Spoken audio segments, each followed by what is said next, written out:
से निभाए श्री राम। जिनके सेवा भाव से निभाए श्री राम, ऐसे श्री हनुमान जी को मेरा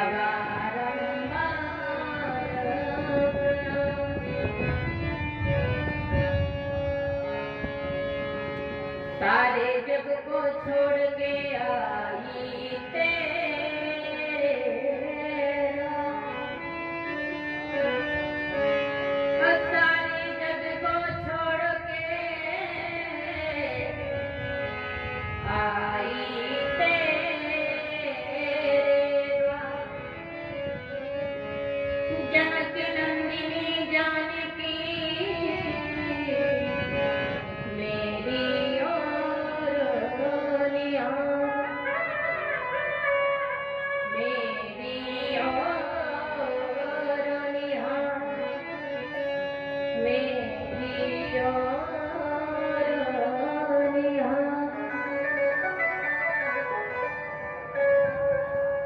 परंपरा परम मंगल आकार मंडलालय कल्पतरु विनिंदित यशोनानंदन पीतांबर भाई श्री कृष्ण मर्यादा पुरुषोत्तम श्री रामचंद्र जी के चरणों में प्रणाम करते हुए, गौ माता पृथ्वी माता के चरणों में प्रणाम करते हुए, सती सावित्री गार्गी मैत्री मादासा के पद चिन्हों पर चलने वाली मेरी मातृशक्तियों एवं ध्रुव प्रहलाद के चरित्र का अनुकरण करने वाले मेरे नन्हे मुन्ने बाल गोपाल, श्री रामचरितमानस को हृदय में धारण करने वाले सभी श्रोता समाज, मंच पर बैठे जो आपको बहुत ही सुंदर ज्ञानमयी कथा सुना रहे थे हमारे महाराज जी, और मंच संचालक जी, तबला पर संगत कर रहे हमारे उमा शंकर भैया, ऑर्गन पर संगत कर रहे हमारे अखिलेश भैया, मेरे बगल में बैठे मेरे पिताश्री, सभी को मेरी ओर से जय श्री राधे कृष्णा, जय श्री राधे श्याम। जैसे कि मंच की परंपरा है, बस 2 मिनट राम नाम संकीर्तन और उसके बाद आगे की कथा। हालांकि आज संकीर्तन ही होना है। अभी हम जाके बैठ गए थे तो अभी भी कहने लगी थी माताएं कि आज बहुत नचाना है, तो हमने कहा कोई बात नहीं। और आज हमारे मंच संचालक जी ने भी हमें आदेश किया है कि जितना समय लेना चाहो उतना ले लेना, लेकिन टोला में कोई भी महिला ऐसी नहीं बचे कि जो नृत्य ना करे। देखिए, बेटे की शादी में डीजे के आगे नाचना एक अलग बात है, लेकिन परमात्मा के नगरी में आकर के जहाँ पर कथा हो रही हो, कथा पंडाल में आकर के नाचना वो बहुत बड़ी बात है महाराज। अगर बेटे की शादी में नाचोगे तो 84 लाख योनियों में नाचते रहोगे, और अगर परमात्मा के यहाँ आकर नाचोगे तो आपको फिर बार बार बेटे की शादी में नाचने की जरूरत नहीं पड़ेगी। तो सभी देखिए, मैं एक प्रेम की बात बताती हूँ कि परमात्मा प्रेम में ही आता है। मैं तो हमेशा बताती हूँ, कल भी मैंने बताया था कि परमात्मा प्रेम में आता है। अगर आप लोगों के अंदर भी प्रेम होगा तो मेरे राघवेंद्र को जरूर आना पड़ेगा। अभी भी है, लेकिन दर्शन भी देने पड़ेंगे। मैं प्रेम की बात बताऊं कि सबसे ऊंची प्रेम सगाई। इस यहाँ पर कोई भी ऐसा नहीं है जो प्रेम से बढ़कर के हो। दुर्योधन ने 56 प्रकार के भोजन बनवाए थे। आपको पता है, आपने भी भागवत कथा सुनी होगी। 56 प्रकार के भोजन बनवाए थे। मेरे गोपाल से कहा कि हे गोपाल, मैंने 56 प्रकार के भोजन बनवाए हैं, आप भोजन करिए। गोविंद ने कहा दुर्योधन बिल्कुल भी भूख नहीं है। दुर्योधन ने कहा इतने प्यार से, इतने प्रेम से हमने आपके लिए भोजन बनवाया है और आप कहते हैं आपको भूख नहीं है। अरे तो कैसे नहीं है? गोविंद ने कितना सुंदर जवाब दिया कि दुर्योधन, भोजन सिर्फ 2 हालातों में किया जाता है। वो सुनना कौन कौन से हैं? एक तो खिलाने वाले के हृदय में श्रद्धा होनी चाहिए तो भोजन करना अच्छा लगता है। और दूसरी बात कि खाने वाले को बहुत भूख लगी होना चाहिए, भूख से पीड़ित हो, उसको जो कुछ भी मिल जाएगा वो खा लेगा। इसलिए भोजन दो हालातों में किया जाता है। दुर्योधन मुझे भूख नहीं है, तो देखिए गीत है कि सबसे ऊंची प्रेम सगाई, सबसे ऊंची प्रेम सगाई,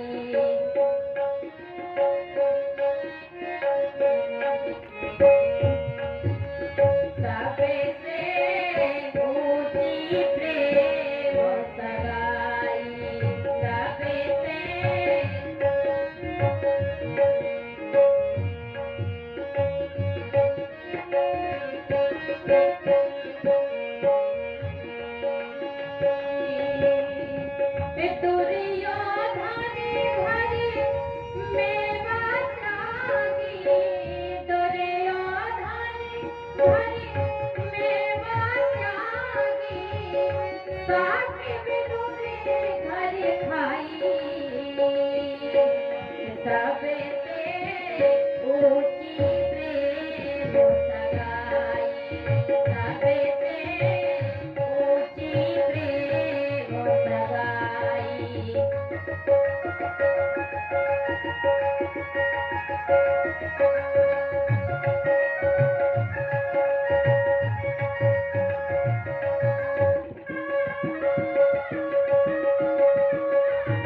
मैं आप लोगों को कहती हूँ, ये जो शरीर है महाराज बड़ा अनमोल है, इतना अनमोल है कि इसको व्यर्थ नहीं जाने देना चाहिए था।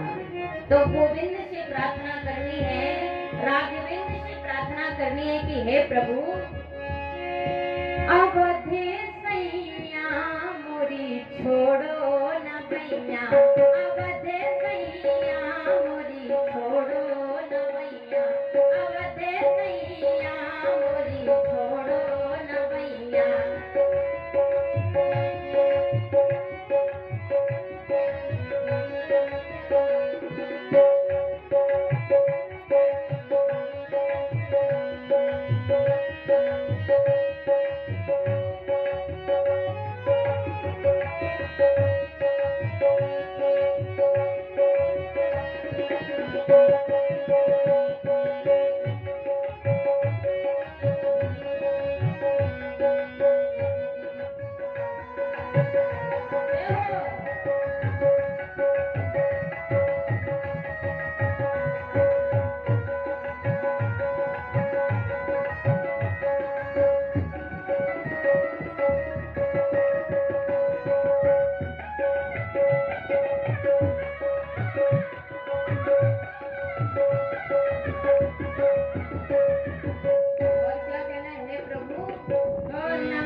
छोड़ो ना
सभी को हाथ ऊपर करके बोलना है महाराज, ऐसे नहीं बोलना है। हमारे कमेटी वाले सभी ग्राम वाले इतना खर्चा कर रहे हैं, फिर भी आप इस भाव सागर से पार ना जाए तो खर्चा करना तो व्यर्थ हुआ ना। तो सभी को दोनों हाथ ऊपर करके तालियां बजानी है महाराज, दोनों हाथ ऊपर करके। देखो तालियां बजवाने से मुझे कोई अवार्ड नहीं मिलने वाला, जितनी तालियां आप बजा लोगे उतना पुण्य आपके हिस्से में चला जाएगा। तो दोनों हाथ ऊपर करिए। अब कहिए कि हे प्रभु ए अवध सैया मोरी छोड़ो न भैया, अवध सैया मोरी छोड़ो न भैया, अवध सैया मोरी छोड़ो न भैया,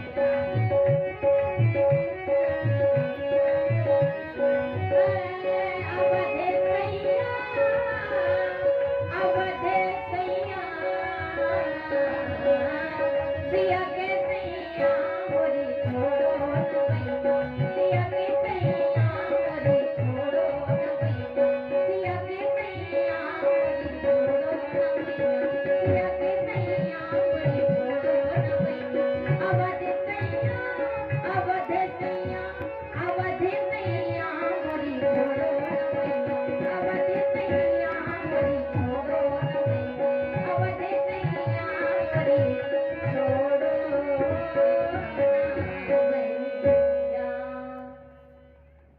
आवाज लगाए की कथा हो रही है। आप आते हैं रूखे सूखे से बैठ जाते हैं, ना कोई ताली ना कोई आवाज। महाराज ऐसा नहीं है कि हम बार बार कहते हैं तो तालियां बजानी चाहिए, तालियां बजानी बहुत अच्छी होती है, क्योंकि आप लोगों को भी पता है कि अगर आप परमात्मा के दरबार में आकर के अगर तालियां बजाएंगे तो जो आपके हाथों की बिगड़ी हुई रेखाएं हैं वो भी ठीक हो जाएंगी कि नहीं हो जाएंगी। लेकिन अगर आप यहाँ आकर के तालियां नहीं बजाएंगे तो फिर बुरा मत मानना, अच्छी वाली रेखाएं भी गड़बड़ हो जाएंगी।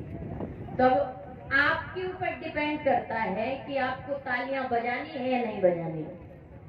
देखिए मैंने आपसे उस दिन भी बताया था कि जो हमारी माताएं होती हैं वो परिचय पूछने में बहुत आगे होते हैं। ये बात मैं नहीं कहती हूँ, ये रामचरितमानस में भी लिखा है कि जब राम जी, सीता जी, लक्ष्मण जी जा रहे थे तो वहाँ की माताओं ने देखा कि कितने सुंदर राजकुमार हैं। अरे करोड़ों कामदेव भी देख करके लजायमान हो रहे हैं, इतने सुंदर राजकुमार हैं। पता नहीं किसी के, इनके माता पिता ने इनको कैसे वन में भेज दिया। तो क्या कहते हैं कि ते पितुमाते कहीं सखी कैसे,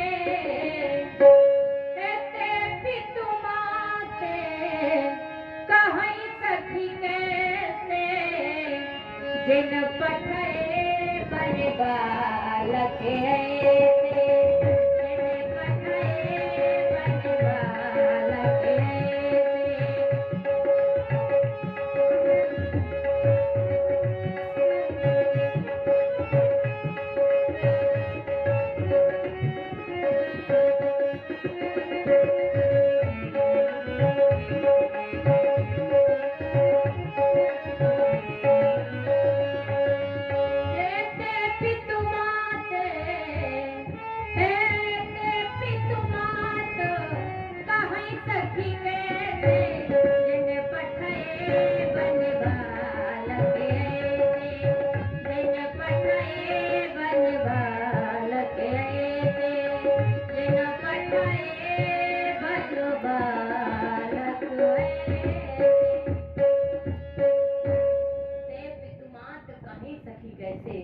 जिन पठे बन बालक ऐसे। अरे सखी देखो तो इनके माता पिता कैसे हैं, कितने सुंदर राजकुमार हैं। ऐसे राजकुमारों को वन में अकेला ही भेज दिया। दूसरी सखी कहती अरे सिर्फ राजकुमार ही नहीं, साथ में राजकुमारी भी है। राजकुमारी कितनी कोमल है, देखो ऐसे बालकों को वन में भेज जाते। पितुमात कहीं सखी कैसे, जिन पठे वन बालक ऐसे। जाते हैं और क्या कहते हैं, बैठ जाइए, जलपान करना है। अब धीरे धीरे कहीं भी माताएं जाती हैं महाराज तो परिचय अपना बनाती हैं। जाएंगी तो पहले थोड़ी देर कुछ नहीं बोलेंगी, फिर बैठेंगी, बैठ करके कुछ नहीं तो ये साड़ी कितने की ली है, बहुत अच्छी लग रही है। वो कहेंगी अरे अरे ये साड़ी तो हमारे पति देव ने दिलाई थी। अच्छा तो कितने की है, बता देगी, जितना भी रेट होगा, होगी 1000 की तो बता देंगी 1500 की। तो बोलेंगी अच्छा अच्छा राठ से खरीदी है, हम भी गए थे पर हमें ये साड़ी अच्छी नहीं लगी। तो मतलब धीरे धीरे परिचय बनाती है और कितने प्रेम से पूछती हैं, हे प्रिया जी कहाँ से आई हैं आप, आपका नाम क्या है, जो साथ में ये राजकुमार हैं ये कौन है। एक सखी कहती है कि कोटि मनोज लजाओ निहारी, कोटि मनोज लजाओ निहारी। अरे जिनको देख करके करोड़ों कामदेव भी लजायमान हो रहे हैं, हे प्रिया जी ये आपके हैं कौन, ये लगते कौन हैं। सीता जी ने कहा कि जो जिनका गोरा शरीर है ये मेरे देवर लक्ष्मण हैं। तो बोले अच्छा अच्छा तो ये आपके देवर हैं, लक्ष्मण हैं, कोई बात नहीं है, लेकिन प्रिया जी हम इनकी बात नहीं कर रहे थे, हम तो जिनका सांवला शरीर है, करोड़ों कामदेव जिनको देखकर लजायमान हो रहे हैं, ऐसा लगता है कि इनके चेहरे से अपनी नजर ही नहीं हटाए, हम तो इनकी बात कर रहे थे, हम आपके देवर की बात नहीं कर रहे थे। आपने परिचय बता दिया बहुत अच्छा हुआ, लेकिन हम इनकी बात कर रहे हैं, ये कौन है। सीता जी कहती हैं समझ जाओ कि अगर ये देवर हैं तो वो कौन होंगे। सखियां कहती हैं नहीं नहीं बताना तो पड़ेगा, और आजकल की माताएं होती तो तुरंत बता देती कि ये हमारे हस्बैंड हैं, इनका नाम ये। लेकिन रामचरितमानस में लिखा है कि उन्होंने परिचय कैसे बताया कि खंजन मंजू तिरछे नैना,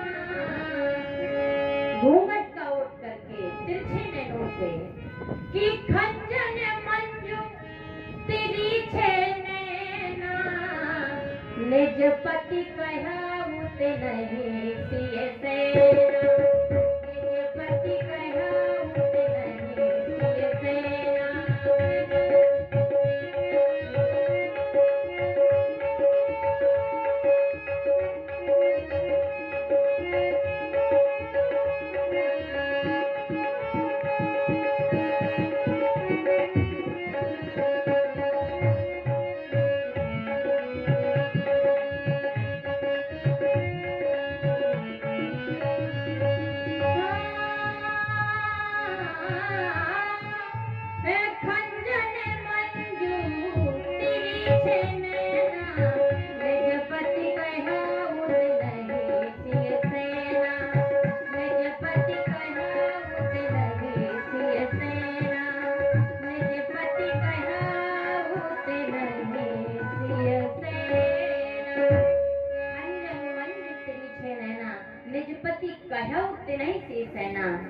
तिरछी निगाह से कहती हैं सखी ये मेरे पति हैं। कितने मर्यादा के साथ आज जगदम्बा भी अपने पति का परिचय देने में शर्मा रही है, बहुत मर्यादा से बता रही है कि ये मेरे पति हैं, ये मेरे पति हैं, परिचय दे रही है। और वहाँ की माताएं क्या कहती हैं, प्रिया जी आप तो देखने में बड़ी अच्छी हैं, बहुत अच्छी लगती हैं, इसलिए हमारी इच्छा है कि परदेसी रम जाओ रे, रहो दिन थोड़ा परदेसी रम जाओ रे, रहो दिन थोड़ा परदेसी रम जाओ रे।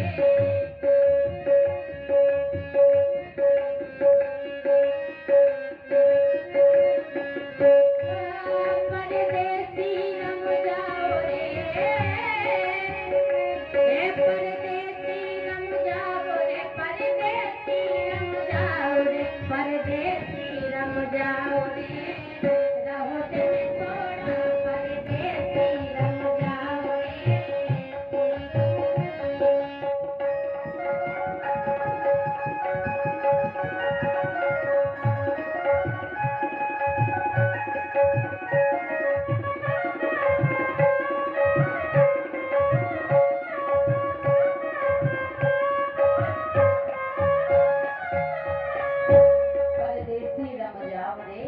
दिन थोड़ा, हमारी ऐसी इच्छा है कि आप यहीं पर ठहर जाएं, क्योंकि आप यहाँ पर हैं तो प्रिया जी यकीन मानो बहुत ही अच्छा लग रहा है। सीता जी कहती हैं नहीं नहीं, हम रुक नहीं सकते, मेरा कर्तव्य है अपनी पति की सेवा करना। देखो मैं आपको बता दूं कि आपकी नजरों में कौन महत्वपूर्ण है, पति या जगतपति? पति की जगतपति? बताइए, पति ज्यादा महत्वपूर्ण है कि जगतपति ज्यादा महत्वपूर्ण है? मैया कैकेयी की नजरों में, मैं उस प्रसंग को नहीं उठा रही हूँ, सिर्फ बता रही हूँ कि मैया कैकेयी की नजरों में पति से ज्यादा महत्वपूर्ण जगतपति था। तब उसने कहा कि हे राजा दशरथ, अगर आप मर भी जाएंगे तो मुझे कोई कष्ट नहीं होगा, क्योंकि मैं आपको बता दूं, लोग कहते हैं कि कैकेयी निंदनीय है, लेकिन मुझे ऐसा लगता है कि कैकेयी निंदनीय नहीं, वंदनीय है। अगर राम को श्री राम बनाया है जिसने, राम को इस देश का सम्राट जिसने बनाया है, तो सबसे ज्यादा हाथ मैया कैकेयी का है। क्योंकि मीराबाई भी कहती हैं, एक बार मीराबाई छोटी थी तो देखा कि विवाह हो रहा है, तो वहां से एक डोली गई जिसमें पति पत्नी बैठे हैं, तो वो कहती है भाभी आप मुझे बताएंगे ये कौन है? तो बोले ये पति पत्नी है, इनका विवाह हुआ है। तो बोले अच्छा हमारा विवाह कब होगा? भाभी ने कहा मीराबाई छोटी है, जैसा कह देंगे ऐसा मान लेंगी। बोले आपका विवाह क्या होना है, आप भी अपना विवाह कर लो। मीराबाई ने कहा किससे कर ले, मेरा पति कहाँ है, मेरा पति भी तो होना चाहिए। तो देखा कि एक मंदिर में हमारे गोविंद जी का मंदिर है, तो कहते हैं कान्हा जी की मूर्ति को कि ये तुम्हारे पति हैं। मीराबाई कहती है ये मेरे पति हैं, चलो आज से मेरा भी विवाह हो गया, मैं भी इनको अपना पति मानती हूँ। अब वो जब बड़ी हुई, मीराबाई के विवाह की बात चली कि मीराबाई का विवाह हो जाना चाहिए। मीराबाई कहती है हमारा तो विवाह हो गया है। लोगों ने पूछा अरे वो बचपन का खेल था, ऐसे खेल खेल में तुम्हारी भाभी ने कह दिया कि ये तुम्हारे पति हैं, वो तुम्हारे पति थोड़ी हैं, ये तो नकली पति हैं। मीराबाई ने कितना सुंदर जवाब दिया कि वो नकली पति नहीं है, वो असली पति हैं। क्योंकि बर में ताना बनूं, कि बर में ताना बनूं, जो जन्म ले मरे जाए, बर में बदलूं श्याम को, जो मोरी चूड़ियां अमर हो जाए, कि बर में बदलूं श्याम को, जो मोरी चूड़ियां अमर हो जाए। बर में ऐसा ना बनूं जो जन्म ले मर जाए, वर में वर लूं श्याम को, जो मेरी चूड़ियां अमर हो जाए। इसलिए वो नकली पति नहीं है, नकली पति तो ये है, ये एक मिट्टी के पति हैं, कब जन्म ले कब मर जाए पता नहीं है, लेकिन वो तो परम ब्रह्म परमात्मा है, जिसने उसको अपना पति मान लिया तो उसकी तो चूड़ी अमर हो गई है। इसलिए वो नकली पति नहीं है। वर में ऐसा ना बनूं जो जन्म ले मर जाए, वर में वर लूं श्याम को, जो मोरी चूड़ियां अमर हो जाए। प्रेम करो तो मीराबाई की तरह करो, प्रेम करो तो गोपियों की तरह करो। आपने भागवत कथा सुनी होगी, गोपियों के प्रेम की लीला आई है, कितनी सुंदर, कितना प्रेम करती हैं। उन्होंने देखा कि ब्रज से जब कन्हैया जी के जाने का समय हुआ, वो बोलते हैं कल नहीं परसों लौट के आ जाऊंगा, तो मैया यशोदा के महल के सामने गोपियां खड़ी हैं और रोती हैं। क्या कहते हैं कि सजन सकारे जाएंगे, कि सजन सकारे जाएंगे, नैन थकेंगे रोए, कि सजन सकारे जाएंगे, नैन थकेंगे रोए, तो बिधना को कबहू भोर ना होए, तो बिधना को कबहू भोर ना होए, कबहू भोर ना होए। प्रेम ऐसा होना चाहिए। प्रेम करो तो गोपियों की तरह करो, प्रेम करो तो मीराबाई की तरह करो, प्रेम करो तो राधा की तरह करो, प्रेम करो तो सबरी की तरह करो। प्रेम में कोई मिलावट ना हो, क्योंकि परमात्मा कहते हैं निर्मल मन जन सो मोहि भावा मोहि कपट छल छिद्र न भाव। वो पाते हैं सो मोहि पावा मोहि कपट छल छिद्र न भावा। मुझे कपट रूपी प्रेम पसंद नहीं है। और महाराज कपट रूपी प्रेम किसने किया था? आपने धुंधली का नाम सुना होगा। जब फल मिला कि इसको खाने से पुत्र की प्राप्ति होनी है, तो उसने सोचा क्या पता कहीं सुखदेव जी महाराज की तरह इतने दिन तक गर्भ में ठहर गए तो मेरी तो हालत ही खराब हो जाएगी। तो धुंधली जो है, देखिए उसके संस्कार ने धुंधकारी को बिगाड़ा था। अगर माँ चाहे तो अपने बेटे को राजा बना सकती है, माँ चाहे तो अपने बेटे को चोर बना सकती है, माँ चाहे तो अपने बेटे को टीचर बना सकती है। लेकिन उसके लिए भी एक है कि कौशल्या तुम बनोगी तो घर घर राम आएंगे। उसके लिए मैया कौशल्या की तरह बनो। कौशल्या तुम बनोगी तो घर घर राम आएंगे। संदेश विश्व शांति का अपने राष्ट्र में सुनाएंगे। देव की तप हो यशोदा सी मंगल कामना, कृष्ण तप करेंगे आता ताइयों का सामना। जब आप मैया देवकी सी बनोगी, जब आप मैया सुदामा की तरह बनोगी, तो आपके घर में भी राम का जन्म होगा। आज का रावण 10 शीश वाला नहीं है, आज का रावण भी 1 शीश वाला है। तो आज का राम, अगर रावण किसी माँ की कोख से आ रहा है, तो आज का राम भी किसी माँ की कोख से ही आना चाहिए। इसलिए प्रेम ऐसा करो। मैं कहती हूँ प्रेम अपना मन जो है परमात्मा से लगाओ। जैसे गोपियों ने उद्धव जी को प्रश्न किया, उद्धव जी ने कहा क्या उसके लिए रोती हो, वो तो तुम्हें छोड़ के चला गया है, अपना मन कहीं और लगाओ। गोपियों ने कितना सुंदर जवाब दिया कि उद्धव मन ना भये 10-20, एक हाथों सो गयो श्याम संग, एक हाथों सो गयो श्याम संग, अब काया राधोईस। उद्धव मन ना भये 10-20। मन तो एक ही होता है जो हमारे श्याम जी के चरणों में लग गया है, जो हमारे कान्हा जी के चरणों में लग गया है। अगर मन 10-20 होते तो एक यहाँ पर लगा लेते, एक वहाँ पर लगा लेते। लेकिन उद्धव तुम भी जानते हो कि मन ना भये 10-20, एक हाथों सो गयो श्याम संग, अब का राधोईस।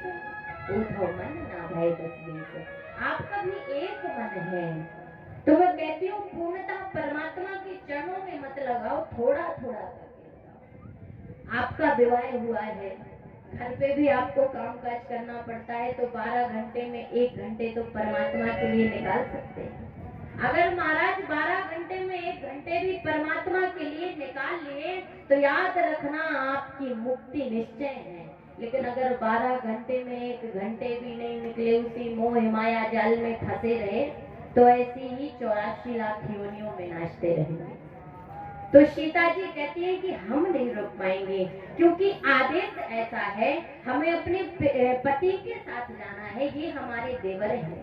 तो जैसे ही महाराज आगे बढ़ते हैं तो देखा कि वन में छोटे छोटे बालक खेल रहे हैं। छोटे छोटे बालक, वो किसके बालक हैं? भील के बालक। तो क्या कहते हैं, देख करके कहते हैं कि हम बनवासी, हम बनवासी, पालो भील के बेटुआ रहुआ, राजा बाबू हौआ रहुआ, राजा बाबू हौआ रहुआ, राजा बाबू हौआ रहुआ।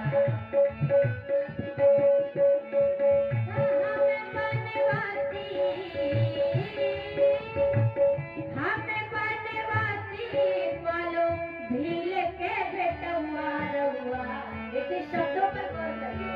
वो कहते हैं हम बनवासी ग्वाल भील के बेटुआ, हम तो ग्वाल भीलों के बच्चे हैं। लेकिन मैं ये कहता हूँ कि राजा बाबू हौआ रहुआ, आप किसी राजा के राजकुमार हैं। तो हमें बनवासी, हमें बनवासी ग्वालो भील के बेटुआ रहुआ, राजा बाबू हौआ रहुआ, राजा बाबू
हम हाथ जोड़ करके कहते हैं, निवेदन करते हैं कि वन में रहने वाले हैं, आपके योग तो नहीं है, लेकिन पता नहीं क्यों मन रीझ गईला तोहरा देख के सुनूंगा।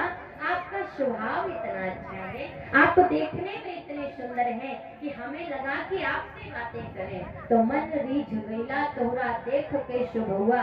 राजा रहुआ बाबू हुआ रुआ, आप तो किसी राजा के राजकुमार हैं, आपको हम क्या कहें, आपसे क्या कहें, लेकिन कितना सुंदर शरीर है। देखो अच्छा, हमारी माताएं कह रही थी कि हमें नाचना है, लेकिन आज कोई भी नहीं नाच रहा है।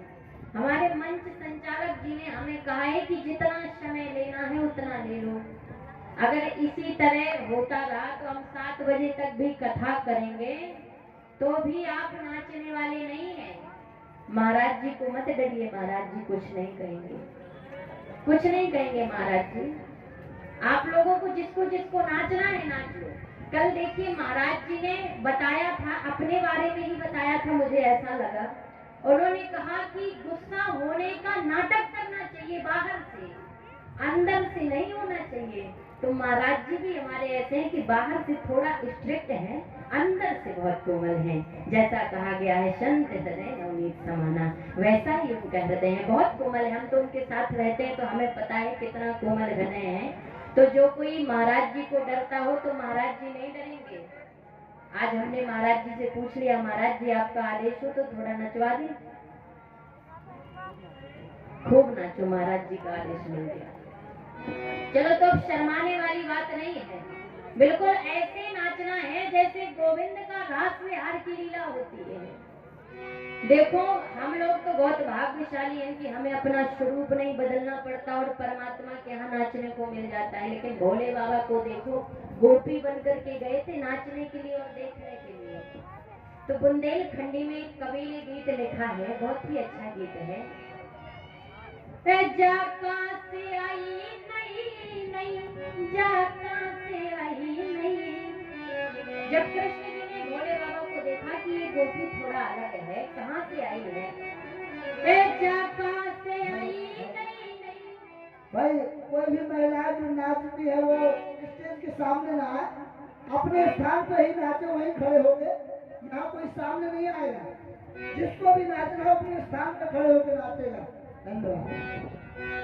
जाका से आई नहीं नहीं, जाका से आई नहीं, जा नहीं नहीं दुल्हनिया, जाका से आई नहीं नहीं नहीं दुल्हनिया, जाका से आई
बोलती भी नहीं है, घूंघट भी नहीं खोलती, तो क्या किया, पीछे से जाके मनमोहन तन चुनैया गई, पीछे से जाके मनमोहन तन चुनैया गई, पीछे से जाके मनमोहन तन चुनैया गई। वाह मैंने केले भोले शंकर, वाह मैंने केले भोले शंकर, थोड़ा समय खुल गई, थोड़ा समय खुल गई, नहीं नहीं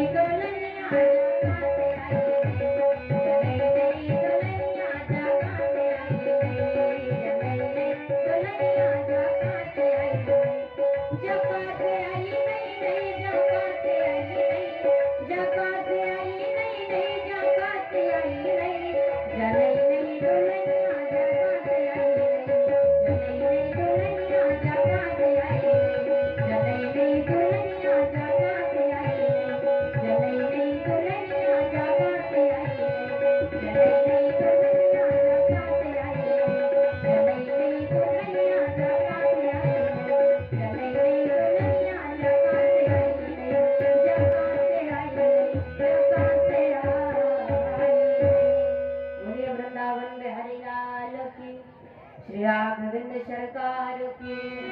कथा की ओर प्रवेश करते हैं।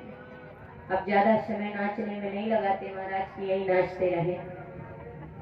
तो देखिए, मैंने आपको बताया कि परमात्मा प्रेम से मिलते हैं, भाव से मिलते हैं। आपने भक्त की कथा सुनी होगी। मेरे कहने का भाव अर्थ है कि भील के बच्चे मिले कि हम बनवासी क्वाल भील के बिटुआ रुआ, राजा बाबू हुआ रुआ। लेकिन परमात्मा की लीला जो है महाराज बड़ी निराली है। अब वो जो इतने दिनों से परमात्मा का इंतजार कर रहा है, वो भक्त कौन हो सकता है बताइए? भक्त कौन हो सकता है? वो भक्त केवट, जो कि उसके पहले वो कच्छप अवतार में था, फिर भी परमात्मा की चरण नहीं छू पाया। फिर उसका दूसरा अवतार हुआ बहेलिया का, फिर भी वो दर्शन नहीं कर पाया। तीसरा अवतार अब केवट का हुआ है, तो अब वो इन प्रतीक्षा में है कि अब कब मेरे परमात्मा आए और मैं दर्शन करूं। तो गोस्वामी तुलसीदास जी ने लिखा है कि जब राम जी गंगा जी के किनारे पहुंचते हैं, तो देखिए एक चौपाई है कि मांगी नाव ना केवट आना, मांगी नाव ना, मांगी नाव न केवट आना। इसके दो अर्थ निकलते हैं कि मांगी नाव न केवट आना, परमात्मा ने तो नाव को मांगा है, केवट को नहीं बुलाया। मांगी नाव न केवट आना, अरे केवट तुम नहीं आना, सिर्फ नाव को ही मैंने मंगाया है। लेकिन दूसरा अर्थ क्या है कि मांगी नाव ना, परमात्मा ने नाव को नहीं मांगा है, परमात्मा ने तो केवट को बुलाया है। लेकिन केवट क्या कहता है कि कहा है तुम्हार मरम मैं जाना, मांगी नाव न केवट आना, कहा है तुम्हार मरम मैं जाना। है परमात्मा, मैं आपका मर्म जान गया। तो सोचने की बात यह है कि केवट मर्म कैसे जान गया? वो इतने दावे के साथ कहता है कि कहा है तुम्हार मर्म में जाना, आपका मर्म मैं जानता हूँ। तो मर्म क्या है? सुन केवट के बैन प्रेम लपेटे अटपटे, बेहसे करुणाएं। सुन केवट के बैन, जैसे परमात्मा ने केवट के वचनों को सुना तो प्रेम लपेटे अटपटे, बेहसे करुणाएं, प्रेम में लपटे हुए वचन। कहता है कहा है तुम्हार मर्म में जाना। केवट मर्म कैसे जान गया? केवट का जो जन्म था, पूर्व जन्म में केवट बहेलिया था, और महाराज बहेलिए का कर्म क्या होता है? शिकार करना। शिकार करना उसका कर्म होता है। अब वो जब बहेलिया है, शिकार करता है, नित्य प्रति जाता, शिकार करता, जो कोई भी मिलता उसको मार के लाता और उसका भक्षण करता, यानी खा लेता। एक दिन क्या हुआ कि उसी नगर के राजा को कुष्ठ रोग हो गया था। कुष्ठ रोग आप सभी लोग जानते होंगे। कुष्ठ रोग हो गया था। राजा ने सभी वैद्यों को बुलाया कि कौन ऐसा वैद्य है जो मेरे कुष्ठ रोग को ठीक कर सकता है। अब जगह जगह से वैद्य आए, किसी ने नहीं कहा कि ठीक कर सकते हैं। अब जब रोज परेशान करने लगे राजा ने एक दिन कह दिया, अगर मेरे आप वैद्य हैं, अगर मेरे कुष्ठ रोग को ठीक नहीं कर पाएंगे तो याद रखना मैं तुम्हें दंडित करूंगा। एक वैद्य जो था महाराज बड़ा होशियार था, उसने कहा मैं तो ठीक कर सकता हूँ। तो बोले अच्छा तुम ठीक कर सकते हो? बोले हाँ। तो बोले कैसे ठीक कर सकते हो? उसने कहा कि अगर 4 पैर की श्यामल चिड़िया मिल जाए तो आपका महाराज कुष्ठ रोग ठीक हो सकता है। उसने अपने बचने के लिए कह दिया कि ना रहेगा बांस, ना बजेगी बांसुरी, 4 पैर की श्यामल चिड़िया मिलेगी नहीं तो महाराज चिड़िया को ही ढूंढते रहेंगे और हमें दंडित भी नहीं करेंगे। बोले अगर 4 पैर की श्यामल चिड़िया मिल जाए तो मैं आपका कुष्ठ रोग दूर कर सकता हूँ। अब बहेलियों को बुलाया गया, वैद्यों का पीछा छोड़ा गया, बहेलियों को बुलाया गया, जाओ जाकर के 4 पैर की श्यामल चिड़िया ढूंढ के लाओ। अब बहेलिया जाते हैं, लेकिन जब 4 पैर की श्यामल चिड़िया होती ही नहीं है तो मिलेगी कहाँ से? बहेलिया परेशान हो गए, बोले महाराज कहीं भी नहीं मिली, परेशान हो गई चिड़िया, कहीं मिलने की तो छोड़ो, दिखी भी नहीं है। बोले अच्छा। एक बहेलिया भी बड़ा होशियार था, उसने सोचा कि मुझे पता है कि कौन ला सकता है 4 पैर की श्यामल चिड़िया। तो देखिए ये इधर बहेलिया शिकार करने गया, महाशिवरात्रि का समय है, इधर वो शिकार करने गया, महाशिवरात्रि का समय है। बेल के पेड़ में जाकर के बैठ गया और बैठ करके वहीं पर छिपके कि जब भी कोई आएगा तो मैं मेरे हाथ में बाण है, मैं मार दूंगा और मेरे भोजन की व्यवस्था हो जाएगी। तो महाशिवरात्रि का समय बेल के पेड़ में बैठा है और महाराज कोई जब देखा कि एक वहां से हिरण आ रही है, हिरणी आ रही है। उस बहेलिए ने जैसे उसको मारने के लिए कहा, उस हिरणी ने देखा तो कहती है भैया आप मुझे मार दोगे, मेरे घर में छोटे छोटे बच्चे हैं, अगर आपने मुझे मार दिया तो वो तो अनाथ हो जाएंगे, बिना माता के हो जाएंगे, इसलिए आप मुझे मत मारो। अगर आपको मारना है तो मुझे मार देना, मैं मना नहीं करूंगी, लेकिन जा कर के मैं अपने पुत्रों को अपने बच्चों को बता दूं कि आज मेरा आखिरी दिन है, आज से मैं आपके पास रहने वाली नहीं हूँ, क्योंकि आज मेरा मरण निश्चय है। बहेलिया ने कहा मैं कैसे भरोसा मान लूं कि तुम लौट करके आओगी, पता चला तुम यहाँ से झूठ बोल के चली गई, लौट के नहीं आई। उसने कहा आप मेरा भरोसा करिए, अगर आपको भरोसा नहीं है तो आप भी मेरे घर तक चलिए ना, आप भी, हे भैया बहेलिया आप मेरे घर तक चलिए। बहेलिया ने कहा ठीक है, वो भी साथ में गया। हिरणी ने अपने बच्चों से कहा कि बेटा ये जो खड़े हैं आज ही मुझे मारने वाले थे, लेकिन मैंने इनसे कहा है कि जाकर के मुझे अपने बच्चों से बता देने दो कि आज के बाद तुम्हें अपने भोजन की व्यवस्था भी खुद करनी पड़ेगी, क्योंकि आज के बाद मैं रहने वाली नहीं हूँ। महाराज बच्चे रोने लगे, रोते रोते कहते हैं माँ अगर आप ही नहीं रहोगी तो हमारा तो जीवन ही व्यर्थ है, इसलिए हम भी चलते हैं। आप कह दो बहेलिया से, भैया से कि ये हमें भी मार डालें, क्योंकि आपके बिना हमारे जीने का कोई मतलब नहीं है, तो ये हमें भी मार दे। ये बात बहेलिया ने सुनी, सुनकर के बहेलिया की आंखों से आंसू बहने लगे कि जानवर होकर के इतना प्रेम, मैं तो इंसान हूँ और फिर भी मैं इनको मारता हूँ। कितने लोगों के प्राणों को मैंने हरण किया है, कितने मैंने जानवरों को मारा है। बहेलिया ने सोचा जब इनके बीच में इतना प्रेम है, आज के बाद मैं कभी शिकार नहीं करूंगा और आज के बाद किसी की हत्या नहीं करूंगा। महाराज बहेलिया ने शिकार करना बंद कर रखा है। अब उसी बहेलिया का परिचय बताता है वो, जो दूसरा बहेलिया है इसी बहेलिया का परिचय बताता है। महाराज पड़ोसी ऐसे होते हैं, अब वो भी बहेलिया है ये भी बहेलिया है, पड़ोसी ऐसे होते हैं कि अगर हमारी एक आंख फूटे तो बगल वाले की दोनों फूटना चाहिए, परमात्मा आपसे विनती करते हैं। अब बहेलिया को बुलाया गया, राजा ने कहा कि अगर आज तुम ढूंढ करके 4 पैर की श्यामल चिड़िया नहीं लाते हो तो याद रखना मैं तुम्हें कारागृह में डाल दूंगा, दंडित करूंगा, याद रखना हो सकता है कि मैं तुम्हें मौत की सजा भी दे दूं। महाराज बहेलिया गया रोते रोते, जाकर के पहुंचा, लेकिन जब होती नहीं है चिड़िया तो मिले कहां से, जाकर के वो गया यमुना के किनारे, उसने लकड़ियां इकट्ठा की, चिता बनाई और जाकर के उसी पे लेट गया कि राजा के हाथों से मरने से अच्छा तो मैं खुद ही प्राणों का त्याग कर दूं, खुद ही मर जाऊं।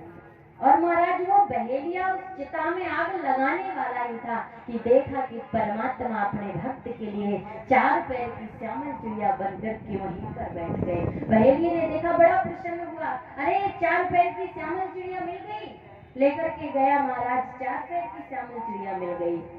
अब जब 4 पैर की श्यामल चिड़िया गई, स्पर्श करवाया राजा का तो कुष्ठ रोग दूर हो गया।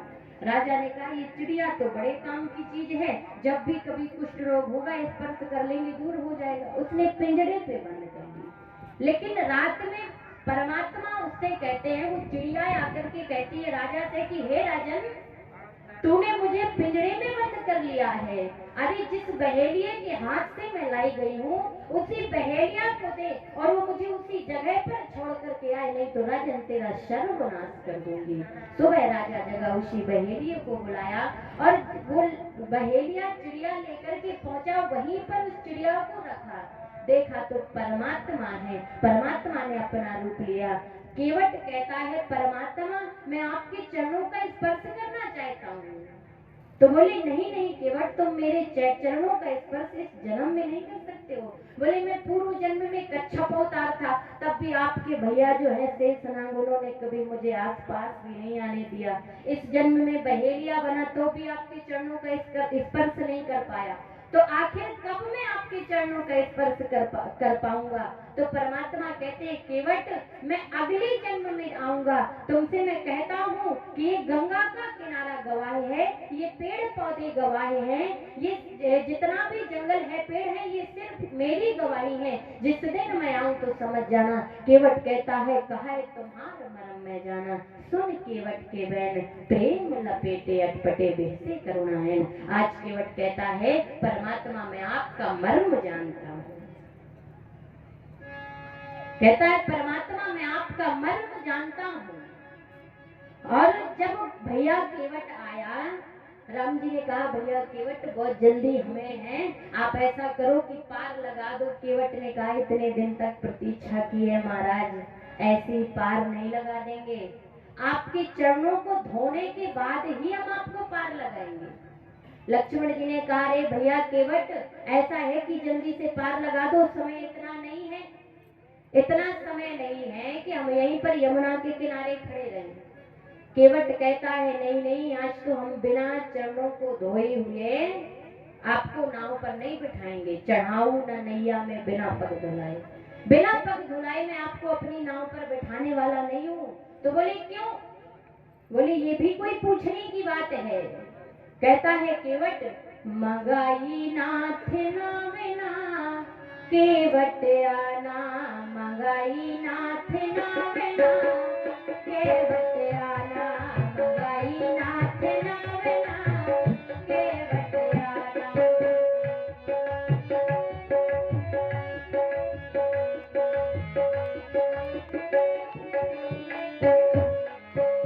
और क्या कहता है प्रभु, हे आपको जनकपुर में हल्ला है भारी, आपको जनकपुर में हल्ला है भारी, पावे छोबा बनाया है पथरात नारी, पावे छोबा बनाया है पथरात नारी, तो बातन भर मौना केवट आना मंगाई नाथ नाविना, केवट आना मंगाई नाथ नाविना।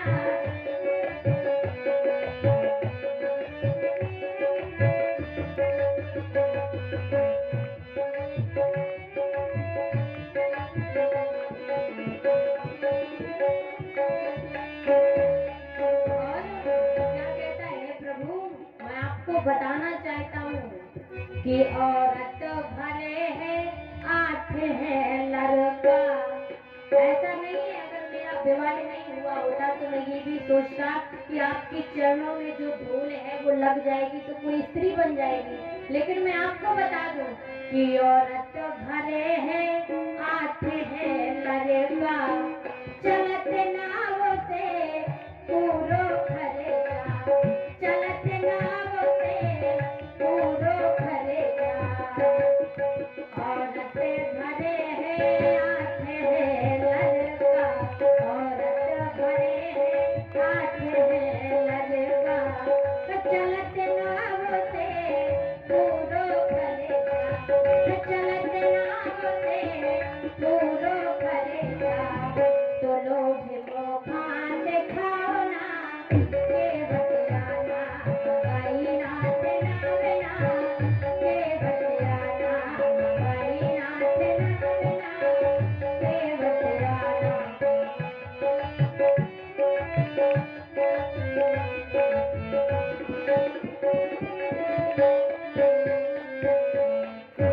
लक्ष्मण जी कहते हैं भैया केवट जो भी तुम्हें उतराई लेनी हो उतराई ले लो, लेकिन पार जल्दी लगा दो। बोले अभी नहीं लेना है। बोले कब लोगे?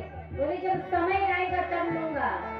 तो लक्ष्मण जी ने कहा समय कब आने वाला है? तो केवट क्या कहता है, मैं आपसे कहता हूँ कि दैयो को तई जब आओ दुआरे, दैयो को तई जब आओ दुआरे, हे परमात्मा जब मेरी मृत्यु हो जाए मैं आपके यहाँ आऊँ तो मुझे दे देना।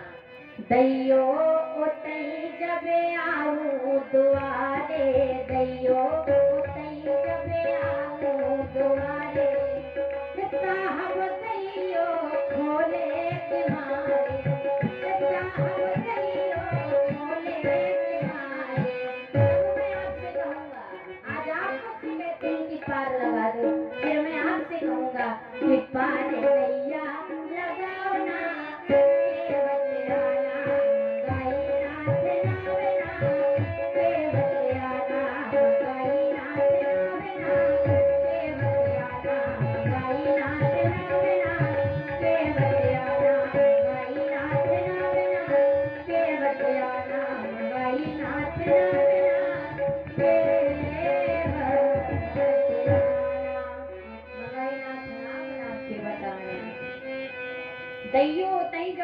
तुम्हारे साहब दैयो खोल के मारे, तो आज आप मुझसे कहते हैं कि मैं आपको पार लगा दूंगा, फिर मैं आपसे कहूंगा कि हे प्रभु पार मैया लगाओ ना, केवट आना।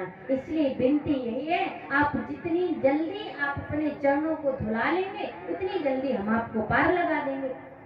लक्ष्मण जी कहते हैं बहुत हो गया केवट, याद रखना धनुष बाण देख रहे हो, इसी बाण से तुम्हारे प्राणों को हर लेंगे, याद रखना अगर ज्यादा परेशान किया। केवट कहता है मेरी तो भलाई इसमें भी है। बोले इसमें तुम्हारी भलाई कैसे? केवट कहता है मरूंगा हाथ से उसके जो श्री रघुवीर का प्यारा है, मरूंगा उस जगह पर जहाँ निर्मल गंगा की धारा है, मरूंगा सामने उसके कि जिसका दास होता हूँ, मरूंगा इस खता पर कि पाव करुणा निधि के धोता हूँ, अगर इन पद पंकजों पर प्राण खो जाएगा तो केवट तो मरकर भी जमाने में अमर हो जाएगा।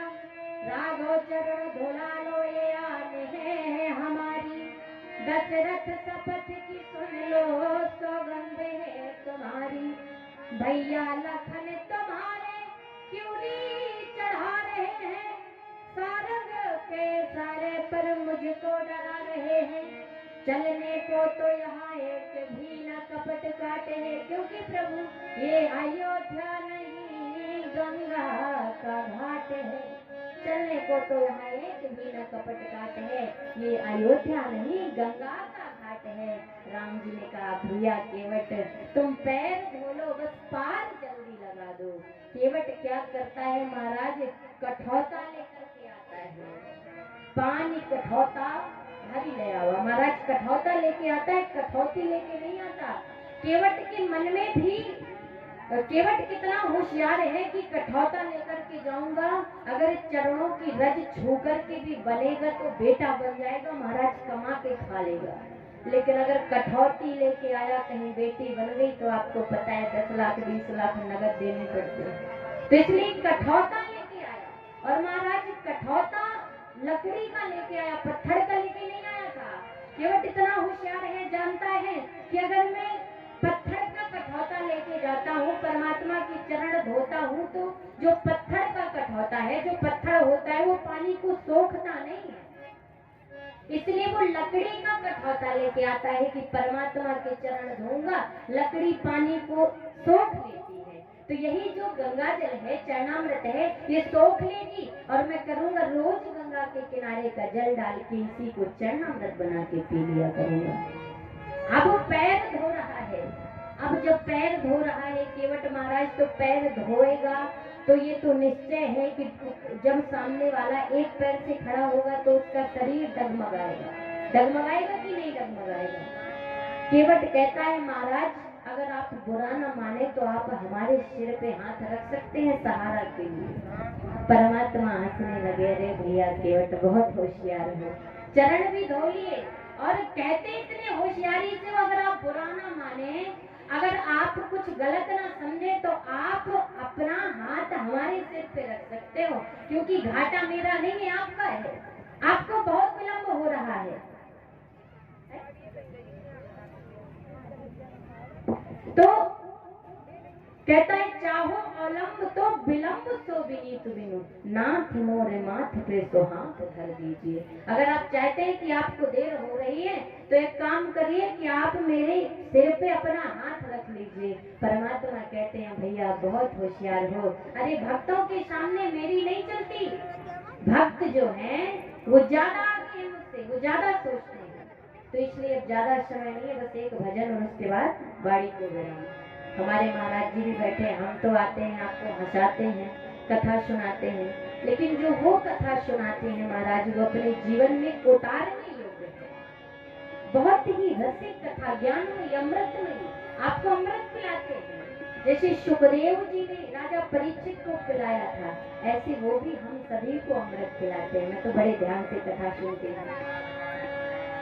तो अच्छा ये बताओ वृंदावन किसको किसको जाना है? हाथ ऊपर करो।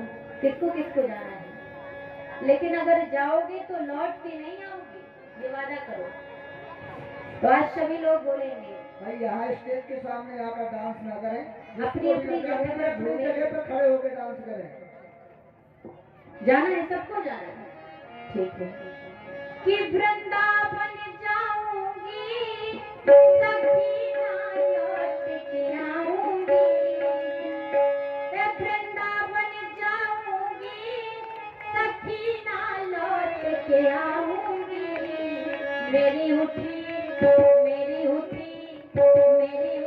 बेलह की पीर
छोड़ रंग दुनिया के रंग गई तेरे ही रंग में।